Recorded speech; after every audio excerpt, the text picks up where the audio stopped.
অল্প একটু চিজ দিয়ে গার্নিশ করে দিয়ে সার্ভ করছি আমাদের পালং পনির। পালং শাকগুলোকে খুব সুন্দর করে ধুয়ে নিয়ে সেগুলোকে ছোট ছোট করে কেটে প্রেসার কুকারে পালং দিয়েছি। শাকগুলোকে অল্প একটু নুন দিয়ে প্রেসার কুকারে একটা সিটি দিয়ে নিয়েছি। পেঁয়াজ, আদা, রসুন আর পরিমাণ মতন কাজু নিয়ে একসাথে একটা ফাইন স্মুথ পেস্ট বানিয়ে নেব। পেস্টটা রেডি হয়ে গিয়েছে। দুটো লঙ্কাও দিয়ে বেটে নিয়েছিলাম। কড়াইয়ে সর্ষের তেল গরম করে গোটা গরম মশলা ফোড়ন দিলাম।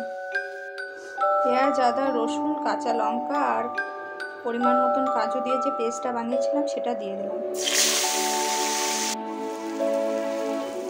মিক্সার গ্রাইন্ডারের বাটি ধুয়ে জলটাও দিয়ে দিলাম। কসুরি মেথিটাকে হাতে ডলে নিয়ে দিয়ে দিচ্ছি। মশলাটা ফোটা শুরু করেছে।